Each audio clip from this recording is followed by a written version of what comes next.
بسم اللہ الرحمن الرحیم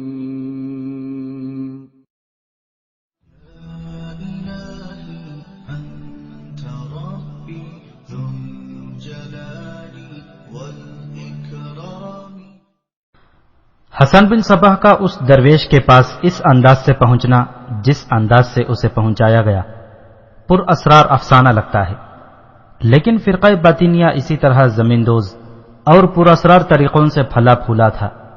سلجوقی سلاطین اہل سنت والجماعت تھے، اس لیے وہ کسی اور فرقے کا وجود برداشت نہیں کرتے تھے۔ تاریخ گواہ ہے کہ انہوں نے جاسوسوں اور مخبروں کے ذریعے اپنی سلطنت کے ہر گوشے میں نظر رکھی ہوئی تھی۔ یہی وجہ تھی کہ فرقہ باطنیہ زمین دوز ہو گیا اور اس کے پیشواؤں نے اپنی کارروائیوں کو اتنا خفیہ کر دیا کہ جاسوسوں اور مخبروں کو بھی ان کی کارروائیوں کا علم نہیں ہوتا تھا۔ حسن بن صباح کا استاد عبد الملک ابن عطاش کوئی معمولی شخصیت نہیں تھا، وہ فرقہ باطنیہ کا صف اول کا پیشوا تھا۔ بعض مورخوں نے لکھا ہے کہ وہ ایک قلعے کا مالک بھی تھا۔ اگلی صبح سورج ابھی افق سے نہیں ابھرا تھا جب 4 گھوڑے ان چٹانی بھول بھلیوں سے نکلے۔ ان کا رخ خراسان کی طرف تھا۔ ایک گھوڑے پر حسن بن صباح سوار تھا، دوسرے پر فرحی، تیسرے پر درویش اور چوتھے پر درویش کا ایک آدمی سوار تھا۔ جب سورج افق سے اٹھ آیا اس وقت یہ 4 گھوڑے ایک سرسبز پہاڑی کی ڈھلان پر چڑھے جا رہے تھے۔ یہ باقاعدہ راستہ تھا جس پر بیل گاڑیاں اور گھوڑا گاڑیاں بھی چلا کرتی تھیں۔ درویش نے گھوڑا روک لیا، باقی 3 گھوڑے بھی رک گئے۔ درویش نے اپنے گھوڑے کا منہ اس طرف پھیر دیا جس طرف سے وہ آئے تھے۔ پیچھے دیکھو حسن، درویش نے کہا، اور تم بھی فرحی۔ حسن اور فرحی نے پیچھے دیکھا، ان کے چہروں کے تاثر بدل گئے۔ اس بلندی سے انہیں دور دور تک پھیلا ہوا جو منظر نظر آ رہا تھا وہ کچھ عجیب سا تھا۔ جس پہاڑی کی بلندی پر وہ کھڑے تھے وہ بڑی خوبصورت گھاس، پھول اور پودوں اور خوشنما درختوں سے ڈھکی ہوئی تھی۔ پہاڑی کے دامن میں کچھ دور تک روح افزا سبززار تھا۔ دور ایک ندی ابھرتے سورج کی کرنوں میں چمک رہی تھی۔ اس سحر انگیز خطے میں میلوں رقبے میں پھیلا ہوا ایک بے آب و گیاہ چٹانی سلسلہ تھا جو گولائی میں تھا۔ چٹانیں نوکیلی بھی تھیں، بعض کی چوٹیاں مخروطی تھیں، کچھ بہت بڑے بڑے انسانی بتوں جیسی تھیں اور زیادہ تر اس طرح گول تھیں جیسے قدرت کے ہاتھوں نے انہیں بڑی محنت سے بنایا ہو۔ ان کے وسط میں کچھ جگہ ہری بھری نظر آ رہی تھی جہاں چند ایک درخت بھی کھڑے تھے۔ یہ وہ جگہ تھی جہاں درویش کا ڈیرا تھا۔ ان چٹانوں کا رنگ سلیٹی بھی تھا اور سیاہ بھی، اور یہ خطہ ڈراؤنا سا لگتا تھا۔ دیکھ رہے ہو حسن، درویش نے کہا، تم بھی دیکھو فرحی۔ میں یہاں سے آگے نہیں جاؤں گا، یہاں تک تمہارے ساتھ اس لیے آیا ہوں کہ ایک آخری بات کہنی تھی جو یہاں آ کر ہی کہی جا سکتی تھی۔ زندگی ہری بھری گھاس اور پھولوں کی سیج ہی نہیں، اس میں ایسی ایسی دشواریاں بھی ہیں کہ انسان ہمت ہارنے کے مقام پر پہنچ جاتا ہے۔ کامیاب وہی ہوتے ہیں جو ان دشواریوں میں سے گزر جاتے ہیں۔ تمہارا استاد عبد الملک ابن عطاش تمہیں سیدھے راستے پر بھی ڈال سکتا تھا، لیکن اس نے تمہیں اپنے علم سحر کے ذریعے ایسا خواب دکھایا جس میں تم کو یہ راستہ نظر آیا۔ تم ان چٹانوں کے اندر آ گئے، تمہیں راستہ نہیں مل رہا تھا۔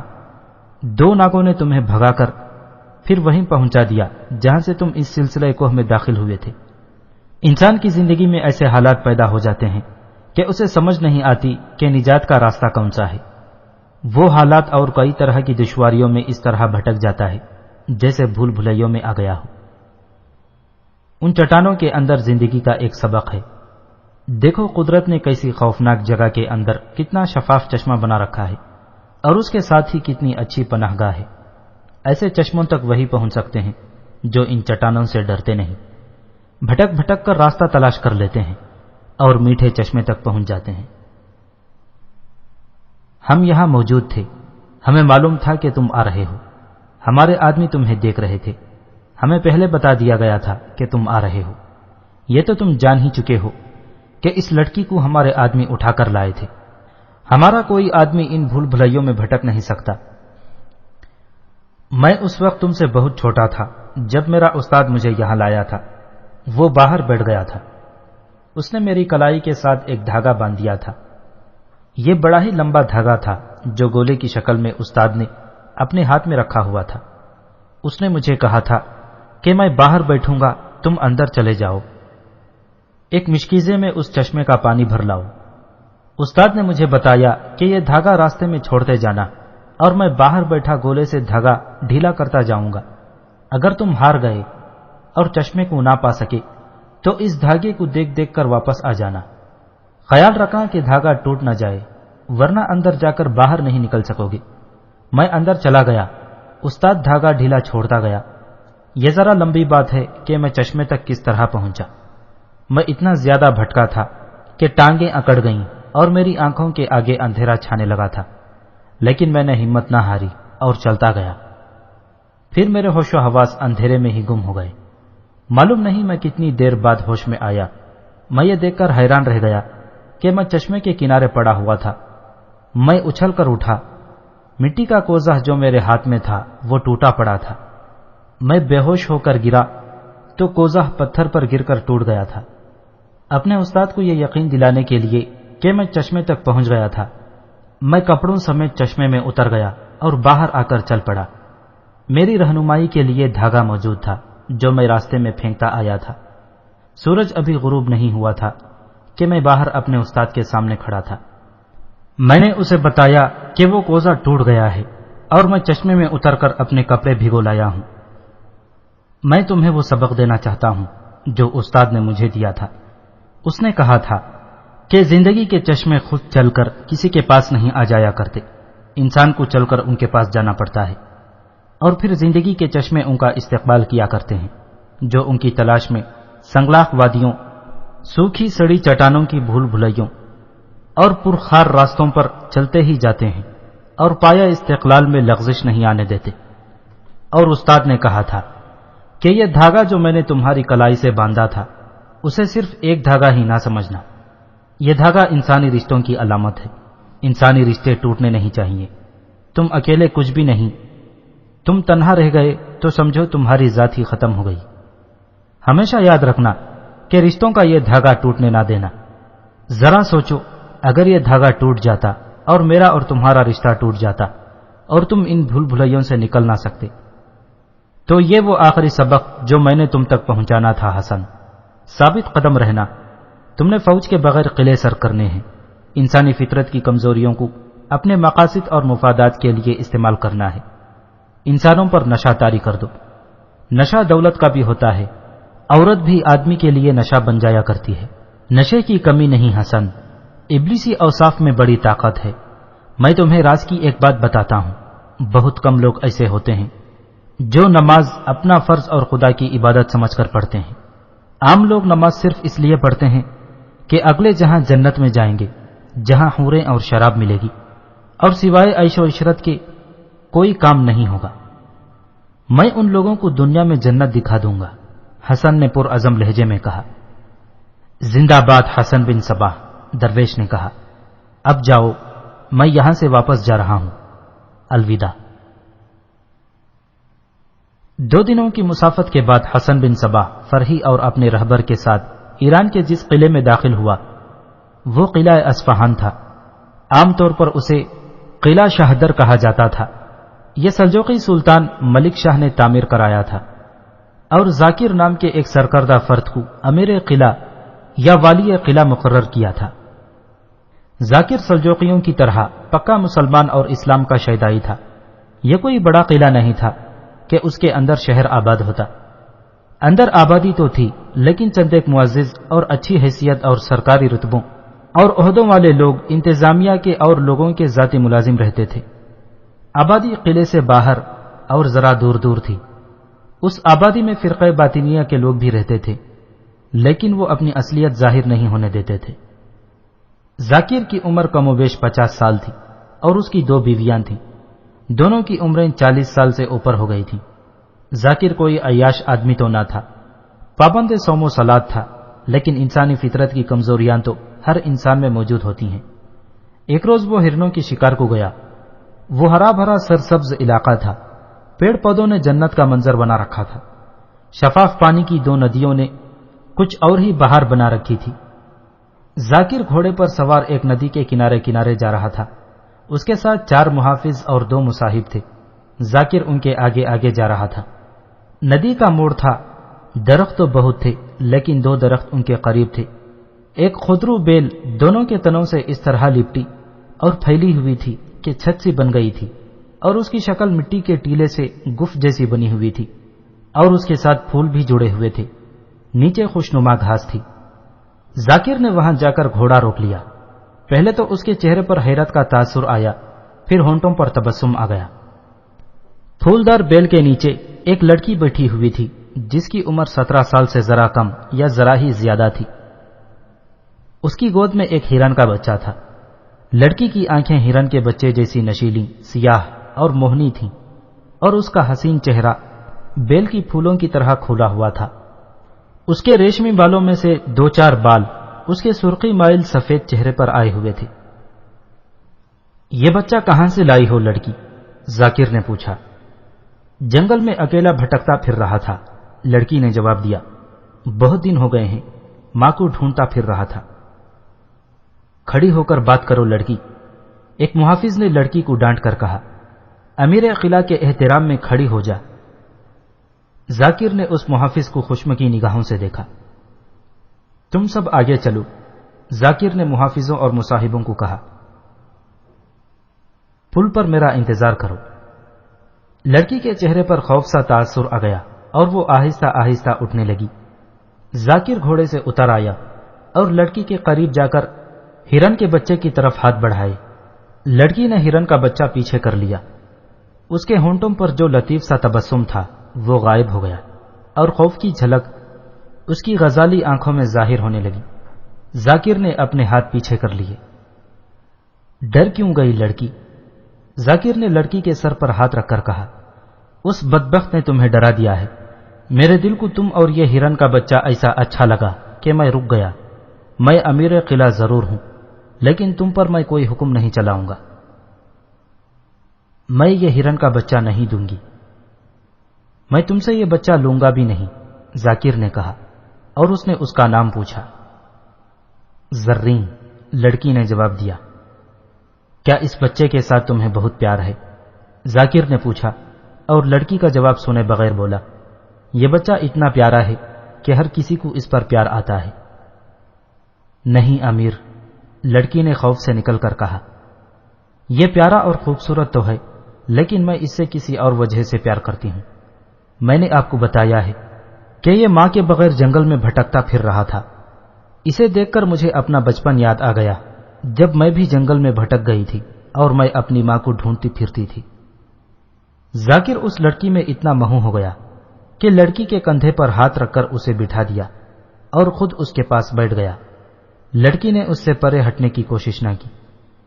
پھر تمہیں ماں کہاں ملی تھی؟ ذاکر نے پوچھا. ماں آج تک نہیں ملی, زرین نے جواب دیا. اس وقت میری عمر 3-4 سال کی تھی. چھوٹا سا ایک قافلہ تھا جس کے ساتھ ہم جا رہے تھے.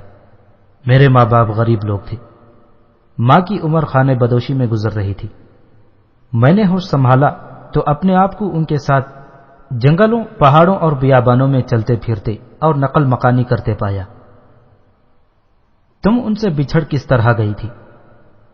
بڑا ہی تیز و تند طوفان باد و باراں آ گیا تھا, زرین نے جواب دیا. قافلے والے نفسا نفسی کے عالم میں تتر بتر ہو گئے. چند ایک گھوڑے تھے اور 2-3 اونٹ تھے. سب سامان سمیت ادھر ادھر بھاگ گئے. میرے 4 اور بہن بھائی بھی تھے. کسی کو کسی کی خبر نہیں تھی. ہر کوئی جدھر منہ آیا ادھر پناہ لینے کو اٹھ دوڑا. میں اکیلی رہ گئی. طوفان کے تھپیڑے اس قدر تند تھے کہ میرے پاؤں اکھڑ گئے. میں چھوٹی سی تو تھی. طوفان نے مجھے اپنے ساتھ اڑانا شروع کر دیا. اب میں باد و باراں کے رحم و کرم پر تھی.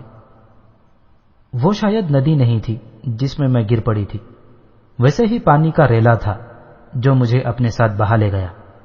میں نے چیخنا چلانا اور ماں کو پکارنا شروع کر دیا, لیکن طوفان کی چیخیں اتنی بلند تھیں کہ میری چیخیں اس میں دب جاتی تھیں. پھر اس طرح یاد آتا ہے جیسے بڑا ڈراؤنا خواب دیکھا ہو. میں پوری طرح بیان نہیں کر سکتی. یہ بڑی اچھی طرح یاد ہے کہ میں ڈوب رہی تھی اور 2 ہاتھوں نے مجھے پانی سے نکال لیا. میں اس وقت کچھ ہوش میں اور کچھ بے ہوش تھی. اتنا یاد ہے کہ وہ ایک بزرگ صورت آدمی تھا جس نے مجھے اسی طرح اپنے سینے سے لگا لیا تھا جس طرح میں اس بچے کو گود میں اٹھائے رکھتی ہوں۔ بس یہ وجہ ہے کہ میں نے کچھ دن پہلے اس بچے کو جنگل میں بھٹکتے دیکھا تو اسے اٹھا لیا۔ میں اسے اپنے ہاتھ سے دودھ پلاتی ہوں۔ تو کیا اس شخص نے تمہیں پالا پوسا ہے؟ ذاکر نے پوچھا۔ یا تمہیں تمہارے ماں باپ مل گئے تھے؟ نہیں امیر، زرین نے جواب دیا۔ وہ کہاں ملتے، معلوم نہیں بیچارے خود بھی زندہ ہیں یا نہیں۔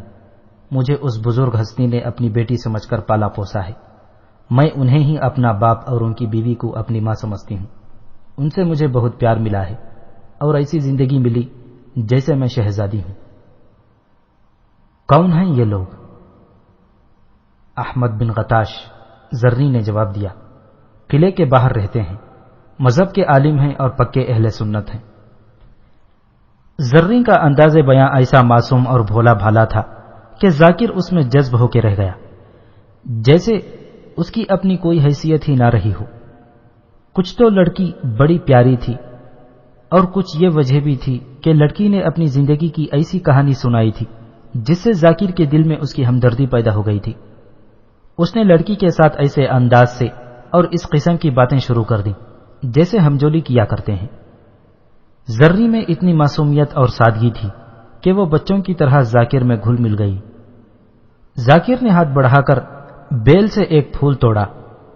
زرری، ذاکر نے بڑے پیار سے کہا، اس پھول میں میرا پیار ہے، یہ تم لے لو۔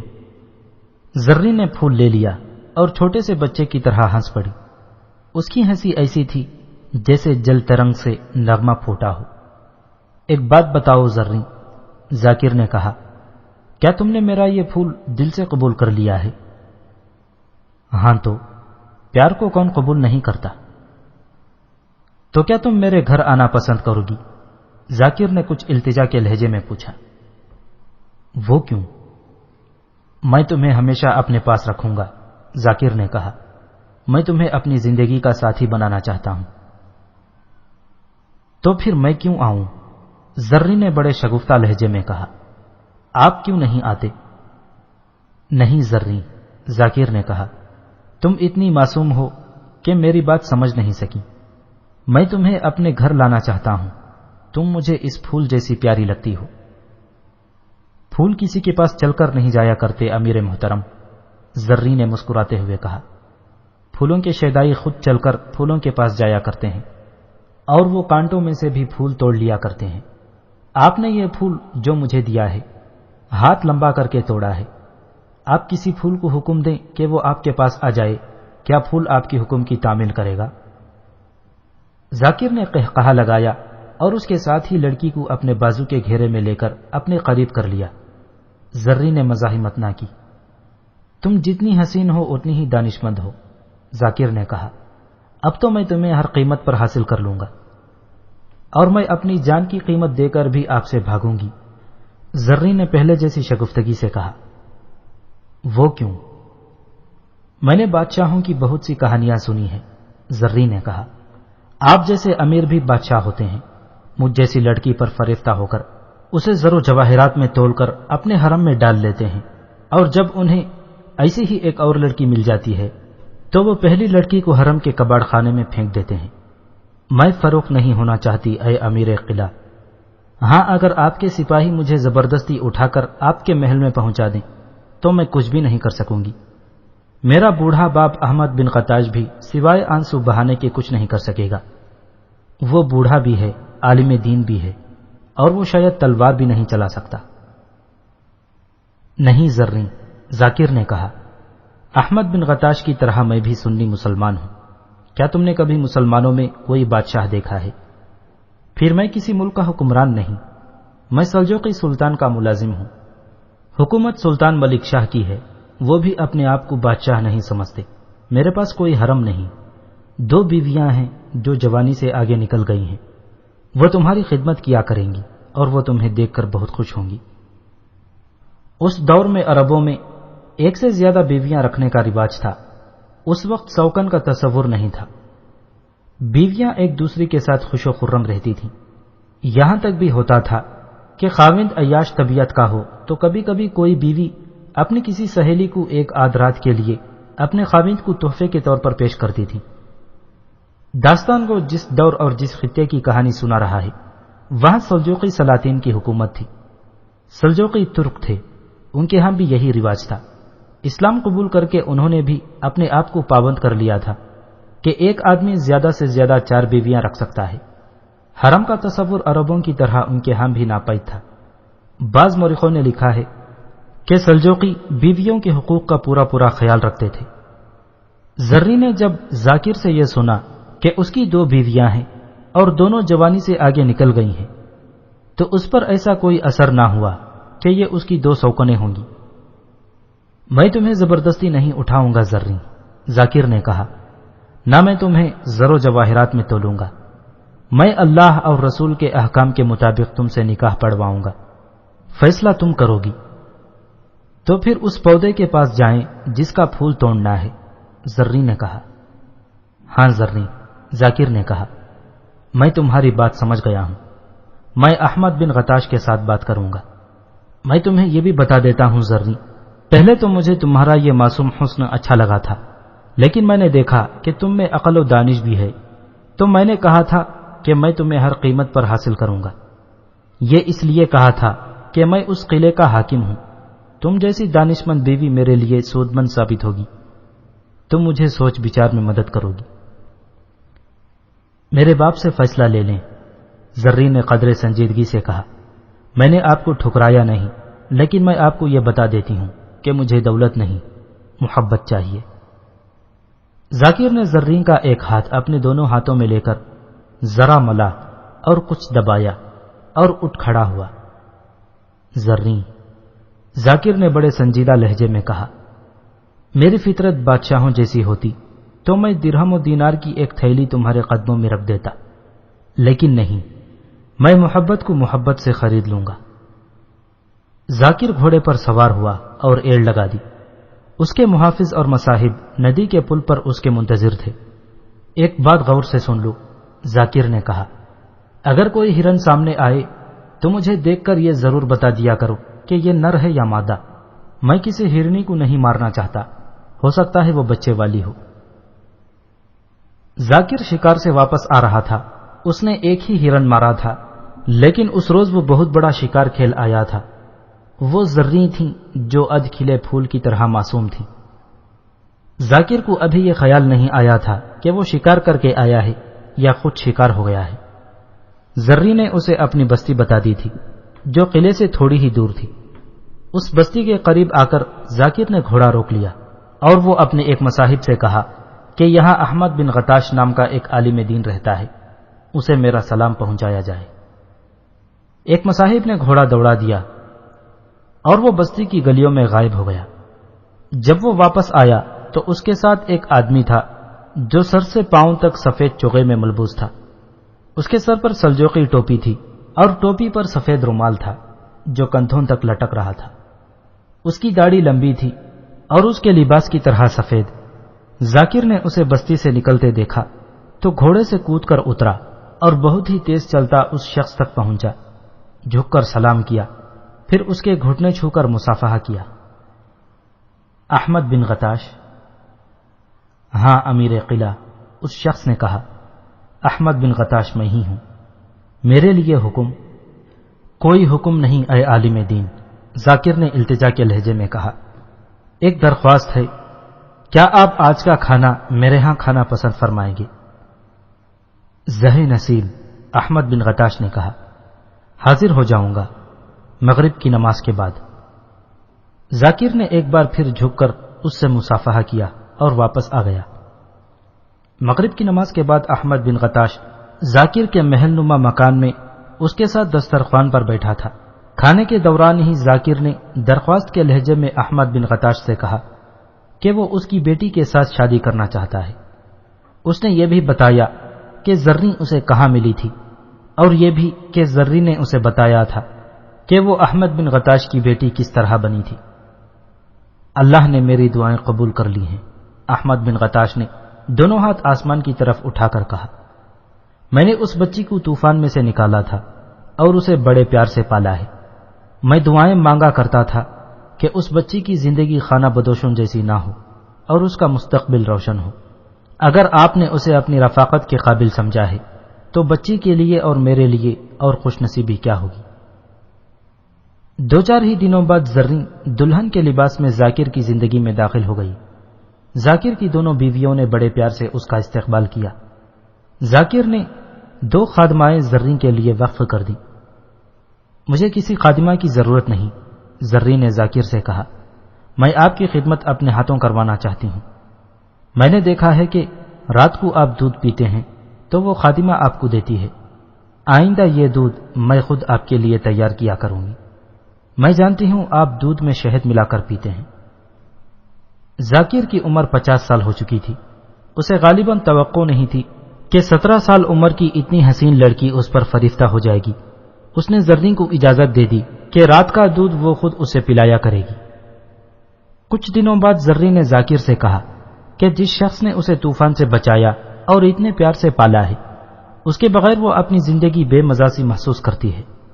ذاکر احمد بن غتاش کو اجازت دے دے کہ وہ 1-2 دنوں بعد کچھ وقت یہاں گزارا کرے۔ مختصر یہ کہ یہ نوخیز لڑکی ذاکر کے دل و دماغ پر چھا گئی۔ ذاکر نے احمد بن غتاش کو بلا کر بڑے اہتمام سے کہہ دیا تھا کہ وہ جب چاہے اس کے گھر آیا جایا کرے اور جتنے دن چاہے رہا کرے۔ ذاکر کو ذرا سا بھی شک نہ ہوا کہ احمد بن غتاش چاہتا ہی یہی تھا کہ اسے ذاکر کے گھر میں داخلہ مل جائے اور احمد اپنی سازش کو اگلے مرحلے میں داخل کرے۔ وہ اجازت مل گئی اور احمد بن غتاش ذاکر کے گھر میں جانے لگا۔ ذاکر کو یہ شک بھی نہ ہوا کہ احمد بن غتاش کٹر باطنی اور فرقہ باطنیہ کا پیشوا اور اس فرقے کی زمیندوز تنظیم کا بڑا ہی خطرناک لیڈر ہے۔ وہ جس بستی میں رہنا چاہتا تھا وہاں باقاعدہ خطیب بنا ہوا تھا اور ہر کوئی اسے اہل سنت سمجھتا تھا۔ تاریخ نویس ابو القاسم رفیق دلاوری مرحوم نے مختلف مورخوں کے حوالوں سے لکھا ہے کہ ایک طرف ایک نوخیز لڑکی امیر قلعہ کے اعصاب پر غالب آ گئی اور دوسری طرف احمد بن غتاش نے مذہب کے پردے میں اپنی زبان کا جادو چلانا شروع کر دیا۔ ذاکر احمد بن غتاش سے اس قدر متاثر ہوا کہ اس نے بعض سرکاری امور میں بھی اس سے مشورے لینے شروع کر دیے۔ زرین کو خصوصی ٹریننگ دی گئی تھی جس کے مطابق وہ ذاکر کو ہپنوٹائز کیے رکھتی تھی۔ یہ ایک تاریخی حقیقت ہے کہ اس لڑکی نے ذاکر کو یہ جو پیشکش کی تھی کہ اسے وہ خود دودھ پلایا کرے گی، اس سازش کی ایک اہم کڑی تھی۔ وہ دودھ میں اسے ہر روز کچھ گھول کر پلاتی تھی جس کے فوری طور پر اثرات ظاہر ہونے کا کوئی خطرہ نہیں تھا۔ یہ اثرات اندر ہی اندر اپنا کام کر رہے تھے۔ اس دوائی میں نشے کا بھی کچھ اثر تھا جو کچھ اس طرح تھا کہ ذاکر کے مزاج میں بڑی خوشگوار تبدیلی آ جاتی تھی اور وہ زرین کے ساتھ ہم عمر ہمجولیوں کی طرح کھیلنے لگتا تھا۔ صرف ایک بار ایسے ہوا کہ ذاکر کی ایک بیوی نے زرین کو یہ دوائی دودھ میں ڈالتے دیکھ لیا اور زرین سے پوچھا کہ اس نے دودھ میں کیا ڈالا ہے۔ زرین نے بڑی خود اعتمادی سے کہا کہ اس نے کچھ بھی نہیں ڈالا۔ اس بیوی نے ذاکر کو بتایا اور کہا کہ اسے شک ہے کہ زرین ذاکر کو دودھ میں کوئی نقصان دہ چیز پلا رہی ہے۔ ذاکر کا یہ رد عمل تھا کہ اس نے اس بیوی کو طلاق تو نہ دی لیکن اسے یہ سزا دی کہ اسے الگ کر دیا اور اس کے ساتھ کچھ عرصے کے لیے میاں بیوی کے تعلقات ختم کر دیے۔ کم و بیش 3 مہینوں بعد ذاکر صاحب فراش رہنے لگا، لیکن وہ یہ بیان نہیں کر سکتا تھا کہ یہ بیماری کیا ہے اور تکلیف کس نوعیت کی ہے۔ طبیبوں نے اس کے علاج میں اپنا پورا علم صرف کر ڈالا، لیکن نوبت یہاں تک پہنچی کہ وہ اٹھ کر ایک قدم بھی چلنے کے قابل نہ رہا۔ اس کے بستر کے قریب احمد بن غتاش اور زرین ہر وقت موجود رہتے تھے۔ اس کیفیت میں مریض کو وہ انسان فرشتہ لگتا ہے جو اس کی تیمارداری پوری ہمدردی سے کرے، اسے یہ احساس دلاتا رہے کہ وہ جلدی ٹھیک ہو جائے گا۔ احمد بن غتاش نے اس کے پاس بیٹھ کر بڑی ہی پرسوز آواز میں تلاوت قرآن پاک شروع کر دی۔ ذاکر کو اس سے کچھ سکون ملتا تھا۔ پھر وہ وقت بھی یاد آیا کہ ذاکر نے کہا کہ وہ زندہ نہیں رہ سکے گا۔ اس نے سلطان ملک شاہ کے نام ایک پیغام لکھوایا جس میں اس نے احمد بن غتاش کی دانشمندی اور علم و فضل کا ذکر کیا اور لکھوایا کہ اس کی آخری خواہش یہ ہے کہ اس قلعے کا امیر احمد بن غتاش کو مقرر کیا جائے۔ ذاکر مرتے دم تک احمد بن غتاش کو سنی سمجھتا رہا۔ 2-4 روز بعد وہ اللہ کو پیارا ہو گیا۔ اس کی موت کی اطلاع سلطان ملک شاہ کو ملی تو اس نے پہلا یہ حکم نامہ جاری کیا کہ آج سے قلعہ شاہدر کا امیر احمد بن غتاش ہے۔ اس وقت تک بہت سے باطنیوں کو قید میں ڈالا جا چکا تھا۔ سلجوقی چونکہ اہل سنت سے تھے، اس لیے انہیں جو ہی پتہ چلتا تھا کہ فلاں شخص اسماعیلی یا باطنی ہے، اسے قید میں ڈال دیتے تھے۔ یہی وجہ تھی کہ زیادہ تر باطنی اپنے آپ کو سنی کہلاتے تھے، لیکن خفیہ طریقوں سے وہ بڑی ہی خوفناک سازشیں کر رہے تھے۔ احمد بن غتاش نے امیر قلعہ بنتے ہی پہلا کام یہ کیا کہ ان تمام باطنیوں کو جو قلعے کے قید خانے میں بند تھے رہا کر دیا۔ پھر اس نے درپردہ باطنیوں کو قلعے کے اندر آباد کرنا شروع کر دیا اور باطنیوں پر جو پابندیاں آئی تھیں وہ منسوخ کر دیں۔ اس کے فوراً بعد قافلے لوٹنے لگے اور رہزنی کی وارداتیں بڑھنے لگیں۔ ان وارداتوں کا مقصد پیسہ اکٹھا کرنا تھا۔ یہاں یہ بتانا ضروری ہے کہ احمد بن غتاش علم نجوم اور علم سحر کا ماہر تھا۔ خطابت میں اس کی مہارت ایسی تھی کہ سننے والے پر طلسماتی تاثر طاری ہو جاتا تھا۔ یہ تھا وہ قلعہ شاہدر جس میں حسن بن صباح فرحی اور اپنے رہبر کے ساتھ داخل ہوا تھا۔ رہبر اسے سیدھا امیر قلعہ احمد بن غتاش کے گھر لے گیا۔ یہ گھر محل جیسا مکان تھا۔ احمد بن غتاش کو اطلاع ملی کہ رے سے حسن بن صباح آیا ہے، تو اس نے کہا کہ اسے فوراً اندر بھیجا جائے۔ آؤ نوجوان، احمد بن غتاش نے حسن بن صباح کو اپنے سامنے دیکھ کر کہا، میں نے تیری بہت تعریفیں سنی ہیں، آج آرام کر لو، کل صبح سے تمہیں بتایا جائے گا کہ کیا کرنا ہے اور اب تک کیا ہو چکا ہے۔ حسن بن صباح نے جھک کر سلام کیا اور باہر نکل آیا۔ اہل سنت سلطان ملک شاہ کے وہم و گمان میں بھی نہ تھا کہ اس کی سلطنت میں ابلیس اتر آیا ہے۔ ایلیکوینٹ ادب یا ای ادب کے ویورز کا ہم شکریہ ادا کرتے ہیں جنہوں نے اس مہم میں ہمارا بہت ساتھ دیا ہے اور اس یوٹیوب چینل کو ایک کامیاب منزل پر لا کھڑا کیا ہے۔ جزاک اللہ۔